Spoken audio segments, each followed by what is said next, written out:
quiser então começar. So, thank you very much for being today here.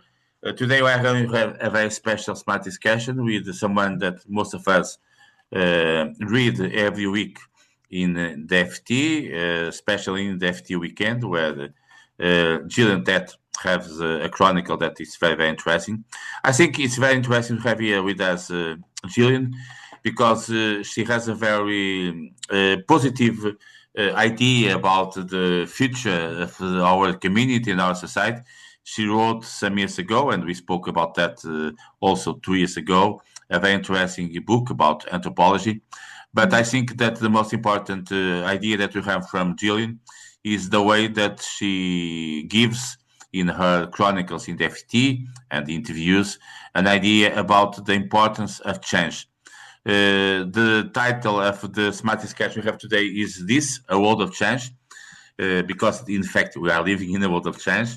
And I think it will be very interesting to get from Gillian some topics about what she thinks that in this end of the year, we are almost in Christmas, so we are almost in 2026. She thinks that will be the main topics from the year. So the idea, Gillian, is that you can speak the time you want about that, 30 minutes, 25 minutes, and then we have a discussion with the participants that I think will enjoy it. And we'll try that next year, as I told you, you come here to Portugal so that you can appreciate our country and we can also be with you physically, okay? Thank you very much. Absolutely. Gillian. Yes, and I should warn you in advance, I'm going to have to finish at about quarter to the hour. So I'll speak now for about 20 minutes and then we can have lots of questions. Um, I guess what you'd like me to talk about most of all right now is what I think is happening in the international political economy. And given the election of President Trump, and given the fact that we are going into a very different type of phase of how countries are dealing with each other. And to my mind, there are two key things you need to think about. The first is in relation to a column I actually wrote for tomorrow's newspaper about how to make sense of the White House and the American administration. And as I wrote in the column, one of the critical things I think you need to understand is the difference between strategy, goals, and tactics when it comes to the Trump administration. Very broadly speaking, I think the best way to understand President Trump is that he has a very vague goal, which is to try and make America great again and achieve extreme dominance. And that goal is pretty incoherent most of the time. It doesn't necessarily make sense in terms of, any way that we would expect to see a goal set out in terms of a business school plan. But he has an instinct, which is for dominance. But around him, there are people who absolutely do have a strategy. And the strategy, very broadly, is to try and create American dominance by using a strategy of geoeconomic policymaking. And geoeconomic policymaking is quite different from the type of environment that we grew up in around neoliberal economics, or the type of environment after World War II based on Bretton Woods principles of global collaboration. It's really about aggressive use of economic policy tools like trade to reinforce statecraft or geopolitical aims, i.e. dominance. So geoeconomics and geofinance is really all about jumbling up economic and military and tech and cultural issues all together and using economic policy tools for power, not because of any belief in trying to just boost the economy or save the world. So the strategy is geoeconomic. I say the goal is American dominance. The strategy is geoeconomics and geoeconomics to reorder the global economy. And the tactics are all the things you see every day, like the bullying and the threats and the tariffs and the aggression and the flood the zone policies with too many announcements happening at once to overwhelm people, and the distraction and the posturing and all of that. So you need to separate out the tactics, the strategy, and the goal. And people often mix up the tactics and the strategy because they think that the tactics, like tariffs, are the goal and they're not. They're the tactics. And the key point to understand about that is that because they're just tactics, the Trump administration is quite able to flip back and forth and change if the tactics aren't working. They're not ideological. I mean, Trump, yes, on one level believes in the ideology of protectionism, but he's perfectly willing to shift the tariffs if he thinks that that is needed or not justified. So if you separate out the Trump administration through the lens of goal, strategy, tactics, the second key thing to understand, as I said earlier, around strategy, is that we are at a very important moment in terms of how people frame the global economy and the political economy. And I would suggest that we're actually at the fifth important moment or fourth important moment of zeitgeist shift around how we see that. The first one was before 1913, for 1914, before World War One, when in the decades before World War One, in the Anglo-Saxon world, and to some degree in the rest of continental Europe, there was a period of very rapid globalization and the development of a lot of free market trading around the world, coupled with extreme excitement about tech innovation, which created in many ways quite a booming economy before 1914.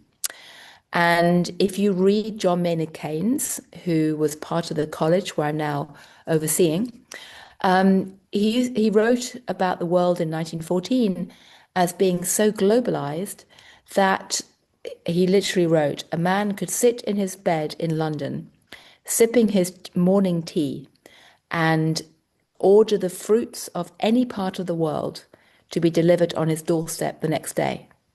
So basically, this was a world of globalization of trading. And John Maynard Keynes then went on to write that the same person could invest his money anywhere in the world.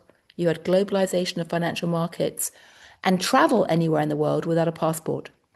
And there was such excitement about this globalization, coupled with excitement about tech innovation in 1914, that for the most part, the elites just ignored politics and assumed that it didn't matter. I mean, this happened within the framework of imperialism, extremely ugly imperialism, but it really was an era before 1914 of globalization. Then came World War One, and the pendulum swung violently. And in the interwar years, until really 1945, we had a period of deglobalization, extreme protectionism, and most importantly, the rise of something quite similar to today's geoeconomics, where essentially governments were using economic tools for political fights above all else. And essentially, economics was a derivative of politics, not the other way around. Once again, before 1913-14, politics was often a derivative of economics. After 1914, economics was a derivative of politics. And we had a very dark era between 1914 and 1945 of what I call the three Ps: protectionism, extreme patriotism, i.e. nationalism, and populism, driving policy. And then in 1945, the pendulum swung again, and we went into a period of Keynesian economics, both in terms of governments using their power to manage demand cycles inside domestic economies, and then also the Bretton Woods institutions fostering a spirit of collaboration amongst the allies who'd won World War II. And out of that came the idea that countries could and should work together, not through unfettered globalization like pre-1914, but through controlled collaborative globalization working together. And that was a period of quite a lot of government intervention in the economy and collaboration. And then in the 1980s, the pendulum swung again, and you had the era of neoliberal economics and a lot of globalization through free market forces that really became dominant. And that was a time of Thatcher and Reagan, and an era that most of us in this Zoom call grew up with. And the hallmark of that was not just a belief in free markets and globalization and free trading. The other hallmark was the idea that economics existed in a separate category from politics and culture and tech and military issues, and that economics as a sphere of activity was so driven by the laws of supply and demand and nothing else that you could use the laws of physics, say around gravity, to model the laws of economics and create all these wonderful economic models or mathematical models to predict how the economy would go, assuming that the economy was something bounded and separate from everything else. And that idea emerged at the same time in the late 20th century that computing power was spreading and gave ordinary people the ability to do very complicated mathematical modeling for the first time in history. And it also emerged in the late 20th century when the financial industry was exploding in size, and you had people who needed a story to sell. So those three things came together and created what has shaped most of our professional lives, which is a belief in the power of models to predict the future, and the idea that economics is primary and dominant. So anyone who went to a business school like you're going, or done a CFA program, or worked on an economics course in a university, believes in the power of models and balance sheets and mathematical formula to explain the present and predict the future. Now, that's the world we grew up with, and that's what we consider to be normal. But today, we're seeing another swing in the zeitgeist, and a swing that's really going towards what I call geoeconomics, which is the idea that economic policy tools are essentially used to project political interests, not the other way around.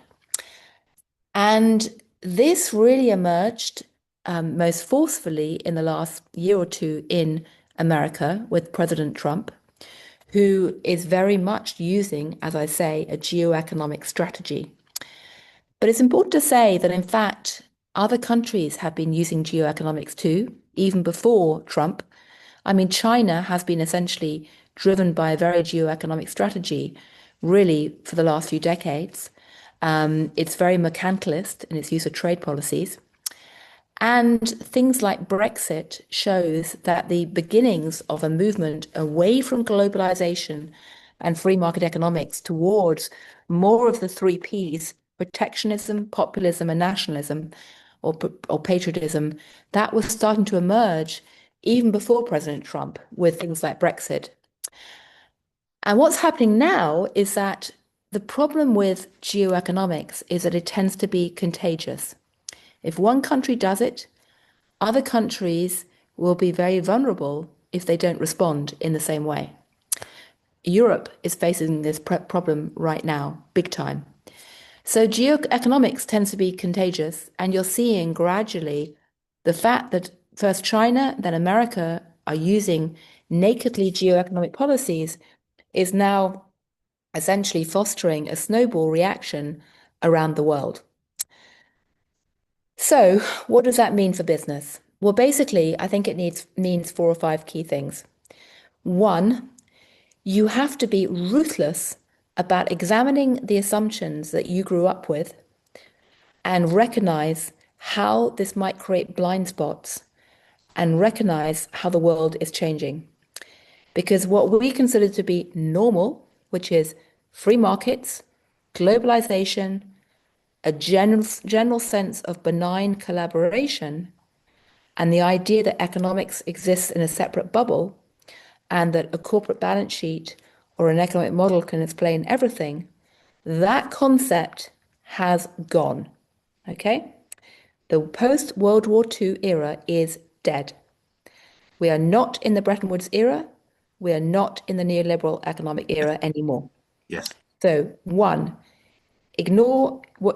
examine your assumptions and recognize they've changed. 2, you need to realize that what matters today with global economic systems is hegemonic power. And hegemonic power means achieving dominance by controlling most of a system. And there's some great work being done by economists looking at this. But the easiest way to understand the global stage today is that China has hegemonic power because it controls key manufacturing supply chain nodes. So it has a lot of hegemonic power in industry around the world. And what America's trying to do right now is undermine China's hegemonic power in manufacturing, its dominance. Yes. America has hegemonic power because of its control of the financial system, Yes. because of the dollar. And essentially, China is trying to undermine America's hegemonic dollar power. And tech hegemony is still being contested. But that framework is really important to understand. Because the third point to make is that in the Bretton Woods era, and to a large degree in the neoliberal era, there was a culture of absolute welfare, not relative welfare. And what I mean is that countries were in the mindset, or rather country leaders, where they were more interested in the question of whether they were getting richer today than they were yesterday, and whether they would be richer in the future than they are today. They were more interested in that than whether they were getting richer than their neighbors. And the idea was that everybody should be trying to get richer tomorrow than today, and not spend their time worrying obsessively about whether they're beating their neighbors. In a geoeconomic world, the focus is increasingly on who is getting richer than other people. It's relative welfare, not absolute welfare. And two more quick points, and I'll finish. The fourth point to realize about geoeconomics is that small countries are potentially very vulnerable. So, Portugal is one of those. If you do not find ways to either create leverage yourself in negotiations or to ensure that you are not dependent on any one hegemon, you are vulnerable. You have got to hedge and build alliances and find ways to create leverage yourself. Fifth point, companies need to recognize that they are in a different world, and they need to recognize very clearly that one of the bitter ironies of the last decade is that a decade ago, the concept of ESG, environmental social governance, was dominant, and stakeholderism was becoming dominant too. So everyone was talking about stakeholderism. Today, the concept of ESG is under attack. Yes. A lot, but that doesn't mean that right-wing politicians are going back to shareholder primacy. They're not. Instead, what's emerging is what we saw in the 1930s, which is increased government intervention in the economy and in companies. It's most extreme in America, but I think it's spreading. And what that means is that stakeholderism is still very, very important, but it is different stakeholders. And today's stakeholders that matter for companies are national security interests, where governments are meddling a lot. They are right-wing cultural values in some contexts, but not all. So not all contexts, but cultural values, societal values are still important. And populist economic interests. So the man on the street, poor people, Main Street.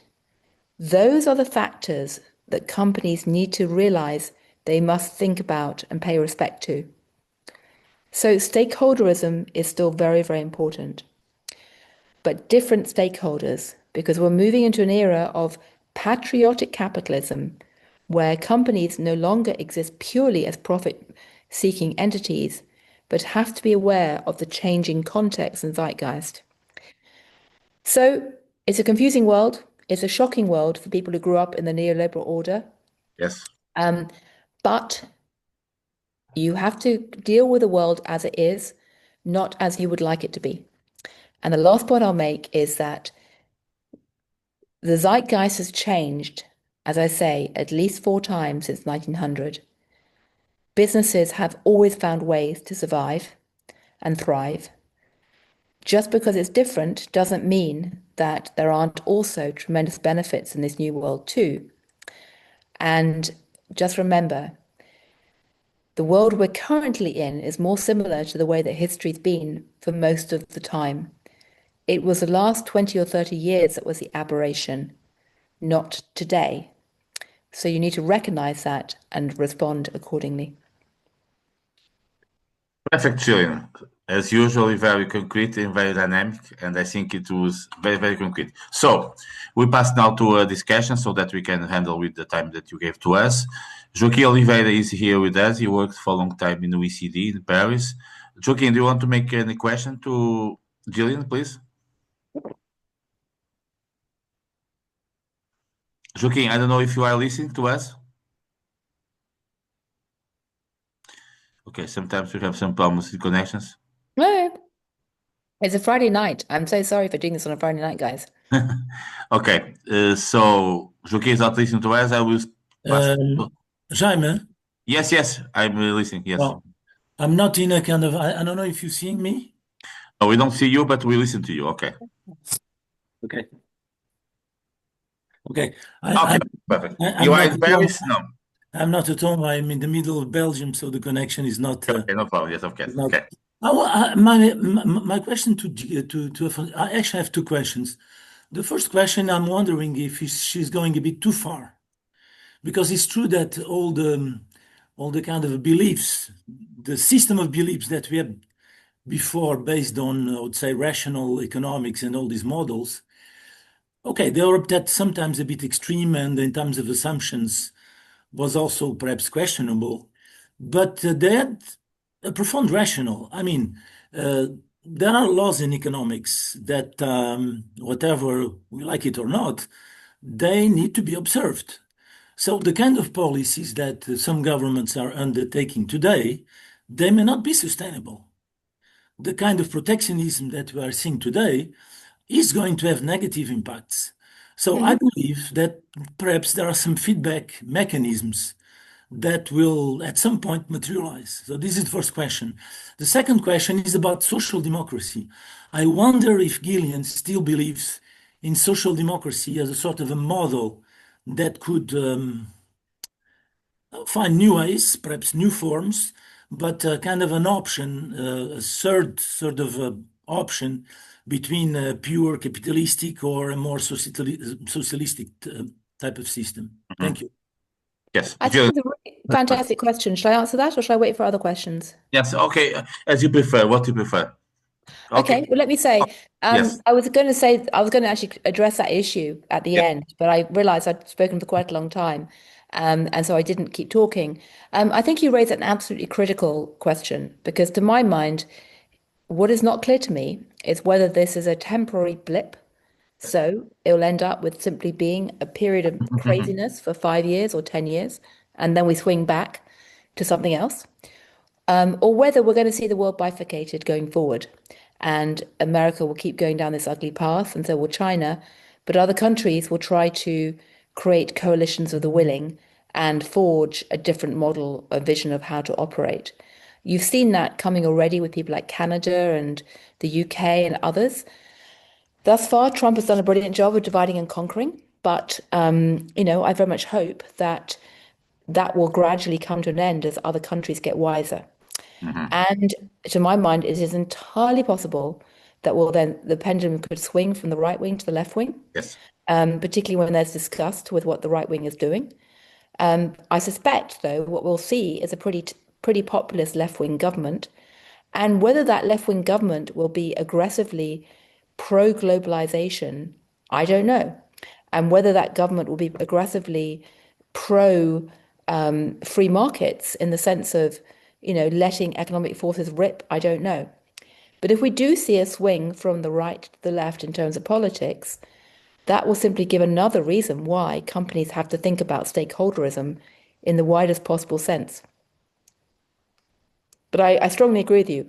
I don't know which way this is going to turn and whether, in fact, there are people around Trump, and the Republicans who are horrified and want to go back. They think the government intervention in America today is shocking. I saw Mike Pence last week, and he's part of the original neoliberal Jack Kemp Reagan vision. And they're very clear they don't like all this government intervention whatsoever. Perfect. We have here with us also Sofia, that is an entrepreneur and has been working in the UK, not in Portugal, but she's a Portuguese in a very considered multinational. Sofia, do you want to make any question or any comment to what you told about? I found it funny that you introduced me as an entrepreneur, but yes. An entrepreneur in a multinational. Yes, okay. All good, all good. Good evening to everyone, and Gilead. That was such an insightful point. Thank you. I'm wondering if it is just this like a corrective phase, or do you see it actually moving into the future, into a more long-term operating model? Let's call it that way. And I'm wondering if, what would be the term, or, in terms of globalization, what does that mean in the future if we, if this is a long-term thing? I don't know. Is the answer in terms of which way we're going to go. The reality is that if you look at the IMF work on industrial policy measures used to be mostly found in developing countries, not developed countries. Now it's overwhelming in developed countries. And if you haven't seen it, I'd urge you to look at the charts showing this. Again, if you look at the IMF work or other work on protectionism, the scale of tariff barriers that's coming up is remarkable. But also, and it's not just America, and also if you look at some of the ways that people are rolling back on financial globalization, that's also remarkable. However, this comes at a heavy cost to growth. And so it's possible that we will see a backlash. I'm praying for that. I'm horrified by what's happening. It's possible we'll see a backlash. Or as I say, it's possible we'll see groups of allies basically keeping the spirit alive, even as places like America go down a dark plug hole. Or America may basically swing back again. We are seeing that. I mean, just look at what's happened with Brazil. They slapped 50% tariffs on agricultural products. They've now just taken those off. I've got a column on that up online already, and it's going up in the newspaper tomorrow. So, why did they take the tariffs off? Well, it's probably because Trump realized it was stoking inflation in a way that's very bad for him politically in America. So you are seeing signs of a backlash. And, I hope and pray that will accelerate. But, it's quite remarkable. Yes. Jay, I have here a message from Joaquin, because I think you didn't answer to the question that he put to you about social democracy. Is it still an option? Democracy, I desperately hope so. Desperately hope so. I mean, of course, the 1930s was a period which lost democracy. And I'm hoping and praying we don't go anywhere near the 1930s. The problem right now is really threefold. Firstly, that, voters have forgotten how precious and valuable democracy is, because this is a generation that did not live through World War II or fascism or authoritarianism. Secondly, unfortunately, the democratic systems have proved very ineffective at tackling the big problems of our age. Yes. And thirdly, we have a growing gap between younger people's lived experience of having extreme customization and agency in their consumer choices and the wider world that they live in terms of politics and economics. And by that I mean that, you have a generation now that's used to being able to choose everything they want in terms of their coffee choices, media choices, who they are identity-wise online, all this kind of sense of customization. I can fashion the world as I want. That wasn't normal 50 years ago. Yes. And they're extrapolating that onto politics. And so they're simultaneously being told by consumer experiences they can do whatever they want. They can go online, they can be whoever they want, they can customize music, films, everything they want to suit their personal tastes. Yes. And if they don't like it, they can change. And it's unsurprising that they then extrapolate that to other things, so like work and careers, you have a whole generation of kids who assume that they can dictate how they work. I want to be in the office for 3 days a week. I want to do X, Y, and Z, blah, blah, blah. I want Yes. to have my career that's portable according to my desires, And then they run into politics and, they want to pick and mix their political ideas and their brands and their people. And then that they can't. And that creates a huge sense of disillusionment that's poisoning a lot of politics today. Okay. We have here with us Manuel Queiroz, that is also a colleague from you. He's a journalist with a lot of experience here in Portugal in lots of papers. Manuel, do you want to make some question to Gillian? Manuel, I don't know if you are listening. Yes. I'm listening and I'm talking now. Yes, okay. you're hearing me. So Thank you. she's a colleague from you. He's also a journalist. Okay. Right. Oh, fantastic. Yes, thank you for your presentation. My comments is more on the side of politics. What do you think we can expect from the left? Now it's what in the UK, for example, with Nigel Farage, seemingly in the polls going up and up, like in Portugal, like in Spain, like even in Germany and so on. So what we expect in the UK or in England, the Labour government is not really giving answers that can appeal to the voters, even if they are trying to stop migration or control immigration and so on. What kind of other answers could there be from Labour and from the left in general? I mean, thank you. Okay. Absolutely. I mean, the short answer is that in the UK, there's profound disillusionment with the Labour Party. There is constant chatter about having a more far left party with Jeremy Corbyn and others. And of course, we have the emergence of a far right party, Reform, which is essentially, threatening to split the Conservative vote. And it's created a radically different political landscape where what was essentially 2 dominant parties and a third smaller one have now turned into 5 parties. Is there much hope for left-wing politics right now? It's very, very split. There's the younger generation who say they like socialism. That's really quite marked. No. You have, however, growing frustration around immigration and, a very tangled relationship with the EU in the UK. So I think there's every chance you will get some backlash. But what's striking, very striking about the last few years is that, as crises mount, including the 2008 financial crisis, logic would suggest that would favor the left-wing parties, and it didn't. It favored the right-wing parties. So we have a very contradictory situation today. Okay, perfect. Fernando Ferreira Sousa is also an academic and also has some responsibility in public administration in the past. Fernando, do you want to make any comment or question to Gillian, please? Yes, thank you. First of all, I'd like to thank Gillian for the presentation and also for her columns at FT.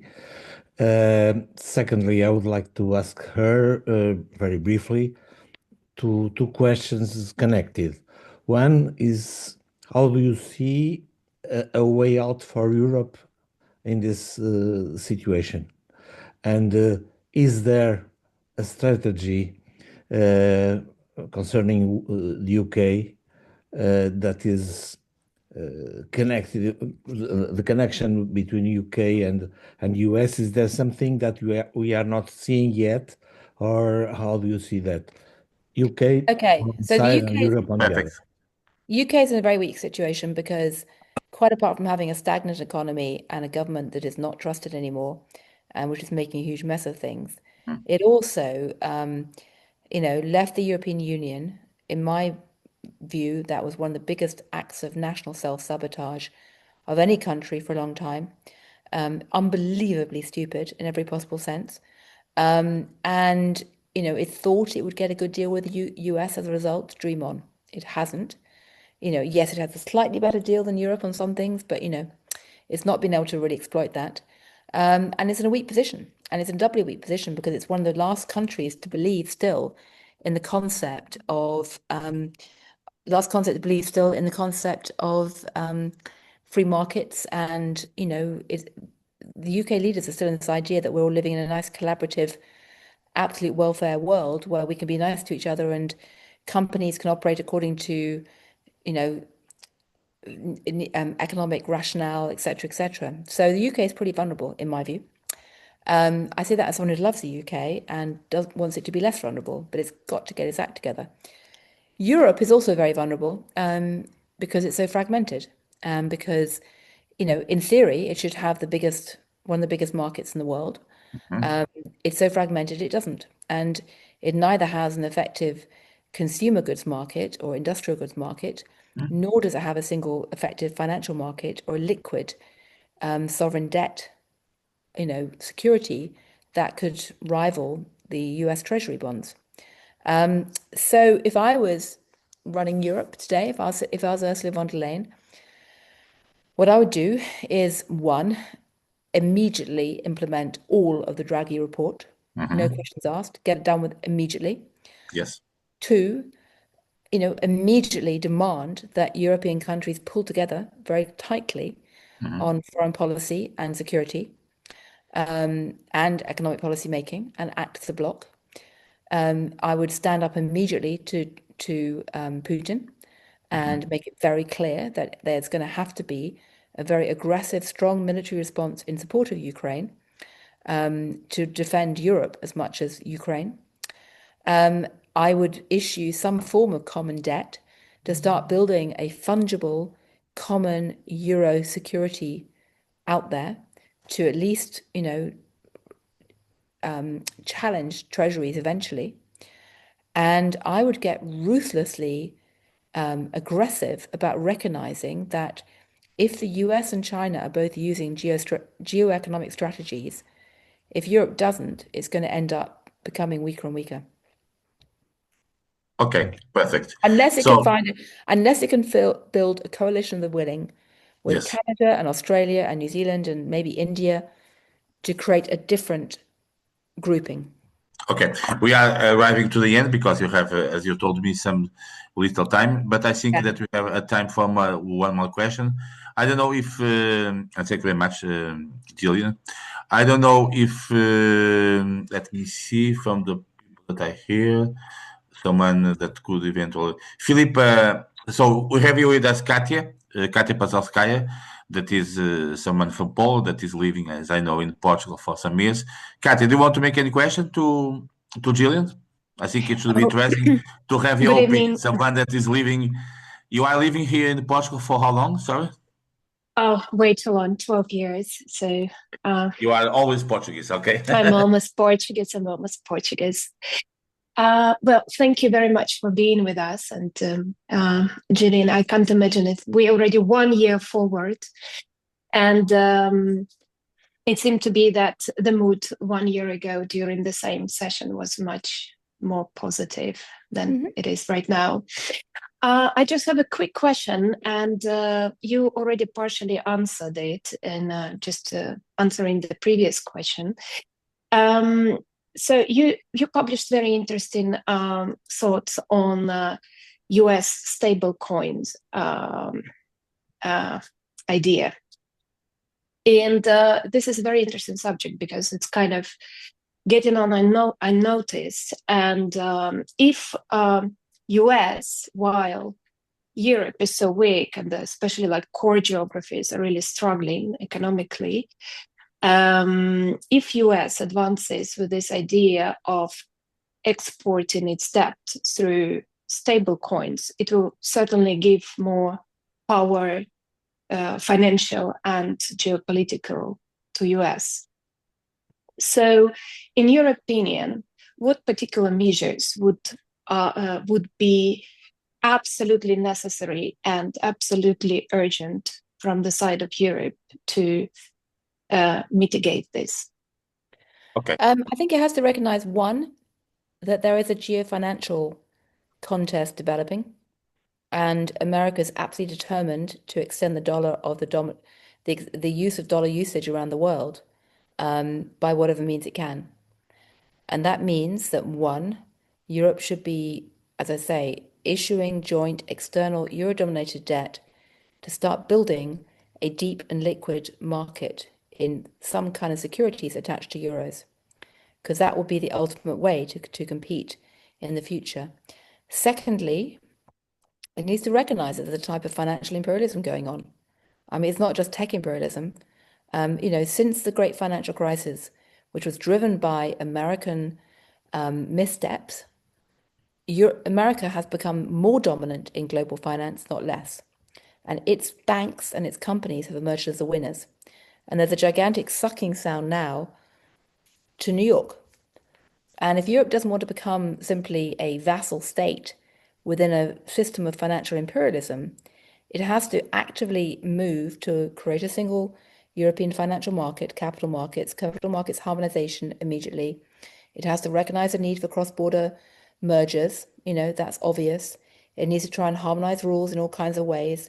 It's like issue common debt, and do things that could actually make the euro punch above its weight on the world stage, and European euro-denominated markets punch above their weights on the world stage. Because at the moment it's a perfectly good, well-functioning regional financial system. It's fine, but it can't compete with the dollar at the moment because of all this fragmentation. And the other thing is, European central banks taking the view they don't like stable coins. They want to go down the path of digital euro instead. So it's two different intellectual models of digital finance developing now: digital euro versus dollar stable coins. I can see why the European Central Bank is doing that. I don't think they're going to win at the moment, but I hope I'm wrong. Okay, so I think it's time to close because you have your schedule right. Thank you. Yes, well, listen, let me say once again strongly, Yes. The silver lining in all this is that if the shock of what's happening forces European leaders to finally get their act together, that would be a fantastically good thing and a really good reason for optimism. The worst thing that could happen is that Europe just keeps muddling through and the UK keeps muddling through and everything seems fine because guess what? We're living pretty nice lives and it's all fine. I hope and pray that Europe will respond to the shock by embracing the Draghi report. And if that happens, that will be the single biggest reason for optimism, celebration, and good news out there. So, Julian, thank you very much for this time. I think it was incredible, as always. And we hope to see you here in Portugal next year. We will work on that, okay? Thank you very much. I would love to. All right, thank you. Thank you very much. Have a nice Thank weekend. you. It was fantastic, okay? Thank you. Bye. Bye-bye. Thank you.